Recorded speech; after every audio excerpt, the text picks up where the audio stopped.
नमस्कार दर्शकों, मैं हूं प्रतीक्षा और आप देख रहे हैं चैनल न्यूज 24। अपने क्षेत्र से जुड़ी हर छोटी बड़ी खबर को देखने के लिए हमारे चैनल को सब्सक्राइब करें। हमसे जुड़े रहने के लिए नीचे दिए गए नंबर पर संपर्क करें, नोटिफिकेशन ऑन करें, चैनल सब्सक्राइब करें। आइए एक नजर डालते हैं आज की कुछ खास खबरों पर। झांसी में बचपन हॉस्पिटल के प्रबंधक डॉक्टर प्रशांत दीक्षित मरीजों से एक इंजेक्शन की 1 लाख रुपए की मांग कर रहे हैं। Bureau report. मैं डॉक्टर नरेश कुमार, ये मेरे पिताजी हैं श्री राम रतन। देखिए इनकी हालत क्या है, आज ऑक्सीजन पे हैं।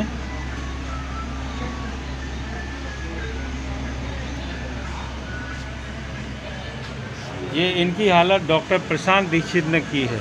25 तारीख को मैंने डॉक्टर प्रशांत दीक्षित के अस्पताल बचपन हॉस्पिटल वीरानगर झांसी में एडमिट कराया था, जहां पर इनका इलाज चला।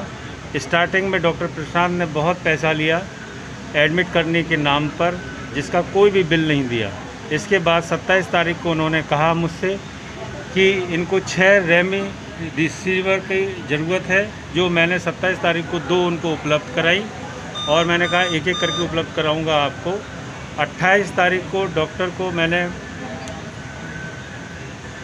28 तारीख को 2 बजे तक मेरे पास कोई रेमडेसिविर नहीं उपलब्ध हुई, तो मैंने डॉक्टर साहब से कहा कि डॉक्टर साहब मेरे पास अब उपलब्ध नहीं हो पा रही, मार्केट में नहीं मिल रही हैं। जो मैंने 2 उपलब्ध कराई थी वो आपको जय महाकाली स्टोर से कराई थी, अब नहीं हो रही। तो डॉक्टर साहब ने मुझसे कहा कि मेरे पास रेमडेसिविर है और उन्होंने अपने फ्रिज में से 2 रेमडेसिविर मेरे को दिखाई और ये बताया कि ये 1-1 लाख की एक मिलेगी आपको, अगर आपको चाहिए तो आप बताइए। मैंने कहा 1 लाख मेरे पास नहीं है, मैं 1 लाख में नहीं कर पाऊँगा।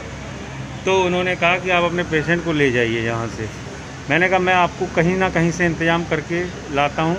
तब मेरे भतीजे के दोस्त के पिता एक एक्सपायर हो गए थे, तो उनसे मैंने उपलब्ध कराई 1 रेमडेसिविर। 5 बजे मैं जैसे ही डॉक्टर प्रशांत के पास लेके गया, डॉक्टर प्रशांत बहुत आग बबूला हो गए और उन्होंने कहा कि तुम बाहर से 1-1 लाख की रेमडेसिविर ला सकते हो, मेरे से क्यों नहीं ले सकते हो? मैं तुम्हें 5-6 हज़ार रुपये डिस्काउंट भी दे दूंगा और बाहर से ले रहे हो, तुरंत अपने मरीज़ को यहाँ से ले जाओ, कहीं भी ले जाओ, ये मैं नहीं लगाऊंगा। लेकिन मैंने हाथ पैर उनके जोड़े कि डॉक्टर साहब प्लीज़ आप इनको ये लगा दीजिए, मैं इंतज़ाम करता हूँ उनका कहीं और दूसरे हॉस्पिटल में ले जाने के लिए। लेकिन डॉक्टर नहीं माने, बोले मैं नहीं लगाऊँगा। ज़बरदस्ती मैंने उनसे लगवाया और बोले कि तुरंत इनको ले जाइए, नहीं जहाँ ले जाना। मैंने कहा डॉक्टर साहब 1 दिन का मेरे को टाइम दीजिए ताकि मैं इनका कहीं दूसरी जगह इंतज़ाम कर दूँ। मेरे भाई लगे हुए हैं दूसरी जगह इंतज़ाम करने के लिए, लेकिन डॉक्टर नहीं माने, बोले तुरंत ले जाइए। आपने मुझसे रेमडेसिविर 4 लाख की नहीं ली 4, इसलिए मैं अब इसमें कुछ भी नहीं करूँगा, आप मरें तो मरते रहें। मैंने उन्हें बताया कि ये कोविड वार्ड आपका अधिकरण में है, जिला प्रशासन के झांसी जिला बोले नहीं, ये डीएम के बाप का हॉस्पिटल नहीं है, ये मेरा हॉस्पिटल है, यहाँ पर मेरी चलेगी पूरी तरह से। और डॉक्टर दीक्षित ने मेरे पिताजी को 10 बजे बाहर कर दिया। हम लोगों ने किसी तरह दूसरे हॉस्पिटल जो कि निर्मल हॉस्पिटल है वहाँ पर फिर एडमिट कराया। अगर इस बीच में कुछ हो जाता है किसकी जिम्मेदारी थी? कई बार डॉक्टर के हाथ जोड़ते रहे हम लोग, लेकिन डॉक्टर इतने बदतमीज़ था कि गालियाँ बकी, हमको धक्का दिया, जाति सूचक शब्द का भी इस्तेमाल किया, क्योंकि वो मेरे को पर्सनली जानता था कि मैं किस जाति का हूँ। 112 नंबर पे कॉल करने को ऐसे 112 नंबर पे कॉल किया। 2 पुलिस वाले भी वहाँ पर आए, उन्होंने भी कहा कि इनको कम से कम 6-7 घंटे दीजिए ताकि ये कहीं पे ट्रांसफ़र हो जाएं, वहाँ पे इनका इलाज हो सके। लेकिन डॉक्टर प्रशांत नहीं पिघले। ऐसे डॉक्टर का इस समाज में मेरे हिसाब से तो रहना उचित नहीं होगा, इनको सलाखों के पीछे पहुंचाना चाहिए।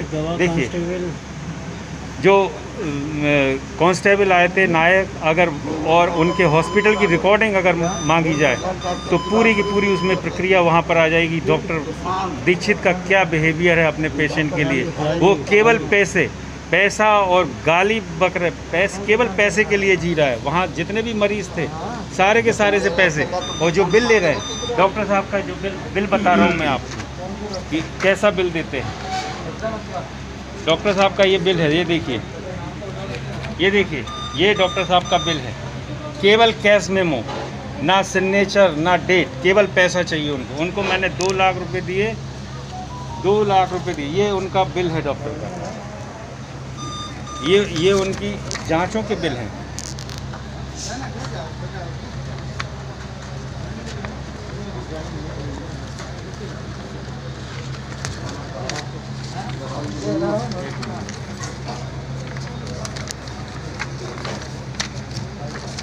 ये देखिए, ये जांच का बिल है उनका, केवल कैश मेमो।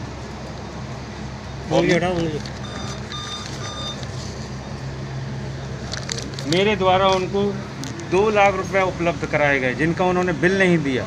उनकी पैथोलॉजी हर 6 घंटे में होती है, जिसका 5,000 रुपये लेते हैं। 5,000 में कुछ भी नहीं करते, हर 6 घंटे में। एक्सरे के 1,000 रुपये लेते हैं, कोई बिल नहीं। दवाइयों का कोई बिल नहीं। 2 लाख रुपए उन्होंने ले लिए। हर डेली एक्सरा, डेली हर 6 घंटे में पैथोलॉजी की रिपोर्ट, और जिसकी एक की 6 घंटे की रिपोर्ट की 5,000 कॉस्ट करते हैं, और बिल 1 रुपये का भी नहीं देते। बिल कह रहे बिल नहीं देंगे। मैंने कहा मैं एक सरकारी कर्मचारी हूँ, मेरे को इन बिलों का रिम्बर्समेंट भी मिल सकता है। बोले रिम्बर्समेंट मतलब गाली बकते वगैरह, ले जाओ इनको पेशेंट को। कोई रिम्बर्समेंट नहीं, और मैं मैं बिल नहीं दूंगा। आप चाहे जिससे शिकायत कर लो, मेरा कोई उखाड़ने वाला कुछ नहीं है। दवाइयों का तो सुबह शाम दवाइयों का तो बिल कुछ पूछिए नहीं।